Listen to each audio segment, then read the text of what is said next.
Hello students, I am Rambagh Panchal. You are welcome to Navanko Digi Lessons. Today we are going to discuss about the islands. Okay, let's start.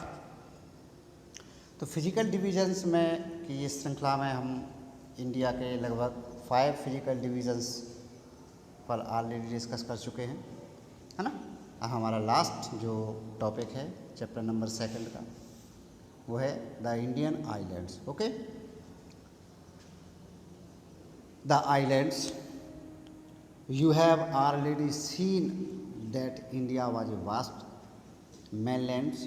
Besides this, the country has 2 groups of islands. Can you identify these islands group? आप लोग already पहले ही India के बारे में काफ़ी सारी information collect कर चुके हैं, है ना, कि इंडिया एक बहुत वास्ट कंट्री है। इसका जो एरिया है वो बहुत ही ज़्यादा ह्यूज है, लगभग आपका 3.28 मिलियन स्क्वायर किलोमीटर।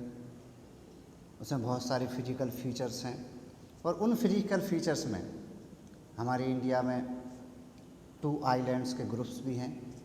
तो आपको वो आइलैंड्स के ग्रुप आइडेंटिफाई करना है इंडिया के मैप में, है ना। उसी के ऊपर अभी हम डिस्कस कर रहे हैं। Locate the Lakshadweep islands group lying close to the Malabar coast of Kerala.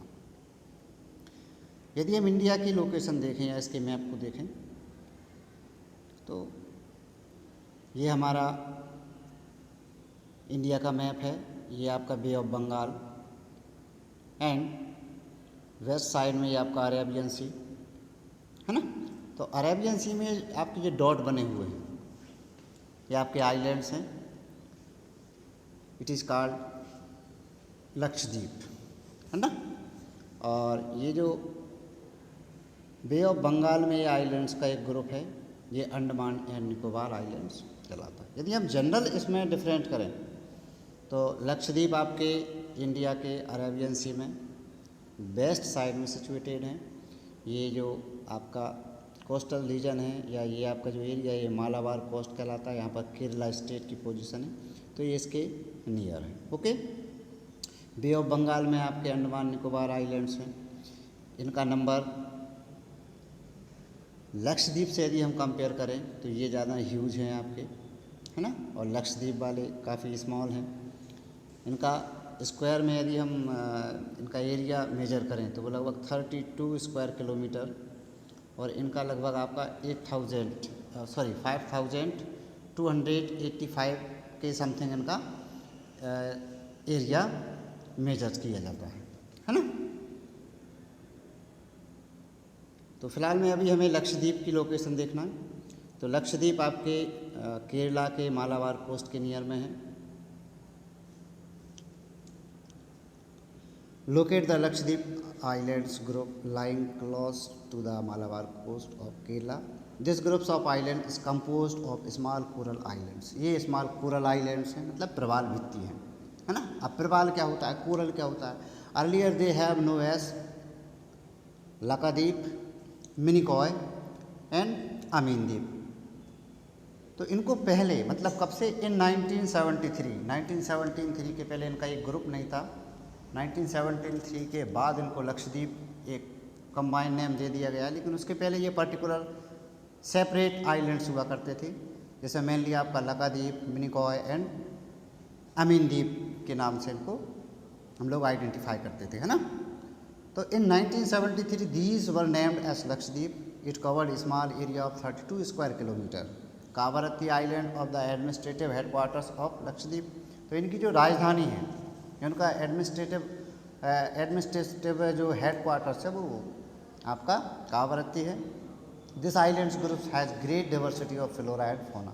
तो ये जो आइलैंड्स हैं आपके लक्षद्वीप, यहाँ पर वनस्पति और वेजिटेशन हैं, मीन्स फ्लोरा एंड फौना में बहुत ज़्यादा डाइवर्सिटी है। द पिटली आइलैंड विच इज़ अनइनहैबिटेटेड, जो पिटली आपका आइलैंड है, अब वहाँ पर कोई भी ह्यूमन बींग्स का रेसिडेंशियल एरिया नहीं है, और अब वहाँ पर क्या हैज़ ए वर्ल्ड सेंचुरी, अब वहाँ पर एक वर्ल्ड सेंचुरी। ओके, अब यहाँ पर एक डायग्राम बना हुआ है जो आपको कोरल की डेफिनेशन के बारे में बता रहा है कि coral polyps are short lived microscopic organism. जो कोरल्स होती हैं वो छोटे से एक जीवाणु होती हैं जो समुद्र में पाए जाते हैं, विच लिव्स ऑन कॉलोनीज, जो ग्रुप में रहते हैं। दे फ्लोरिश इन शैलोस, मस फ्री एंड वार्म वाटर, जो लगभग एक ग्रुप में रहती हैं, गर्म पानी में पनपते हैं। दे सेक्रेट कैल्शियम कार्बोनेट, और वो अपनी बॉडी से कैल्शियम कार्बोनेट को निकालते रहते हैं। The coral secretions and their skeletons from coral deposits in the form of reefs. They are mainly of three kinds: barriers reef, fringe reef and atoll reefs. तो वो अपने अंदर से बॉडी से जो केमिकल को निकालते हैं, उसके रिजल्ट में क्या होते हैं, बहुत सारे कोरल्स या आइलैंड्स फॉर्म करते हैं, और उनको पर्टिकुलर या सेपरेट नेम से जाना जाता है। तो 3 टाइप्स के वो आइलैंड्स बोल्ट होते हैं: बैरियर रीफ, फ्रिंगिंग रीफ्स और एटॉल रीफ्स, है ना। तो पूरे वर्ल्ड में यदि हम बैरियर रीफ्स की बात करें कि ये पूरे वर्ल्ड में जो सबसे लार्जेस्ट या फेमस कहाँ है, तो वो आपके ऑस्ट्रेलियन कॉन्टिनेंट के पास में है, the Australian great barrier reef. Okay, the great barrier reef of Australia is a good example of the first kind of the coral reef, मतलब फर्स्ट टाइप की जो ना बैरियर रीफ, इसका एक एग्जाम्पल है। एटॉल्स आर सर्कुलर और horseshoe shaped coral shapes. जो atolls होते हैं उसका शेप होता है एक हॉर्स के रूप में, मीन्स एक स्कार्स के रूप में होता है। Clear? Next, now you see the elongated chains of island located in the Bay of Bengal extending from north to south. उसी प्रकार जो हमारा बे ऑफ बंगाल है, वहाँ पर भी एक चेन में, एक कंटिन्यूटी में, एक नंबर्स में बे ऑफ बंगाल में भी कुछ आपके आइलैंड्स हैं। These are Andaman and Nicobar islands, इनको हम अंडमान और निकोबार आइलैंड्स बोलते हैं। They are bigger in size and are more numbers and scattered. तो उनका नंबर ज़्यादा है, उनका साइज बड़ा है ना, और वो काफ़ी एक लंबे स्पेस में फैले हुए, मतलब उनका जो एक्सटेंशन ऑफ लेंथ है वो काफ़ी लंबी है। The entire group of island is divided into 2 broad categories, इनको 2 पार्ट में डिवाइड किया गया है, the Andaman in the north and the Nicobar in the south, है ना। It is believe that these islands are the elevated portion of submarine mountains. ऐसा माना जाता है कि वहाँ पर कुछ हिलीस एरियाज़ होंगे या आपके माउंटेन्स होंगे जो आपके ओशियन में मर्ज हो गए, तो उनके टॉप साइड का जो पोर्शन है, पीक्स हैं, वो आपके आइलैंड्स हैं। Okay, these islands group are the great strategic importance of the country. Bharat में इनकी सामरिक दृष्टि से इनका इम्पोर्टेंस बहुत ज़्यादा, मतलब ओशियन में हमारी क्या पोजीशन है।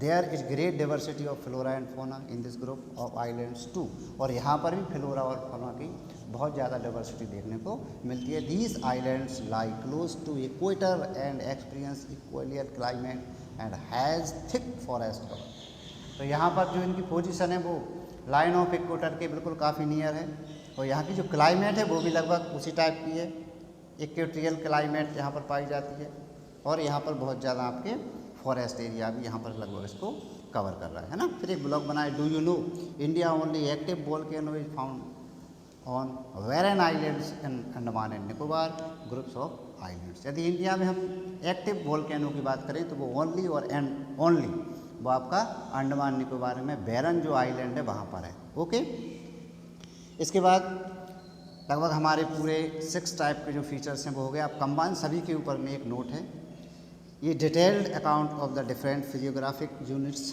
Highlighting the unique features of each reason, है ना। भारत एक बहुत वास्ट कंट्री है, यहाँ पर डिफरेंट टाइप के फीचर्स हैं, लेकिन वो सभी फीचर्स की जो क्वालिटीज़ हैं, फिजिकल फीचर्स की जो क्वालिटी है वो एक दूसरे से डिफरेंट है, different to each other. It would however be clear that each region complements the other and make the country richer in the natural resource, लेकिन इसके बाद भी वो सभी नेचुरल रिसोर्स में रिच हैं और अपना कंट्रीब्यूशन इंडिया की इकोनॉमिक ग्रोथ में कंपेयर आप देते हैं वो, है ना। द माउंटेनियस, अब सेपरेट हम देख लेते हैं कौन से फिजिकल फीचर्स का इकोनॉमिक वैल्यू या फिजिकल वैल्यू या कल्चरल वैल्यू इंडिया के पर्पज से किस प्रकार है। The mountains are the major source of water and forest wealth, mountain water और फॉरेस्ट के सोर्स हैं। The northern plain are the granaries of the country, जो नॉर्थन प्लेन है वो हमारे अन्न के भंडार है। They provide the ways of early civilization, प्राचीन काल से वो हमारी सभ्यता को पोषण करते आए। The plateau is the store house of minerals which has played a crucial role in the industrialisation of the country, हमारी इंडिया की इंडस्ट्रियलाइजेशन पोर्शन में या इंडस्ट्री पोर्शन में एक बहुत बड़ा रोल देते हैं कौन, इंडियन प्लेटू, और क्योंकि वहाँ पर जो है मिनरल्स के बहुत ज़्यादा सोर्स हैं। The coastal region of island group provide site to fishing and port activities, तो जो हमारे कोस्टल प्लेन या रीजन्स हैं वो हमें पोर्ट की फैसिलिटीज़ और फिशेज़ की फैसिलिटीज़ प्रोवाइड कराते हैं। दस the Divers physical features of the land have immense future possibilities of development, तो इस प्रकार ये कहा जा सकता है कि इंडिया में जितने भी फिजिकल फीचर्स हैं वो इंडिया को किसी न किसी वे में रिफॉर्म करते हैं, उसको हेल्प करते हैं जिससे हमारी इकोनॉमिक ग्रोथ हो, हमारी कल्चरल ग्रोथ हो। तो इन सभी का इंडिया की टोटल डेवलपमेंट में कहीं ना कहीं इम्पोर्टेंस है। ओके, अब video is complete. I hope you have understood clearly. ठीक है, we will meet next video. Thanks for watching.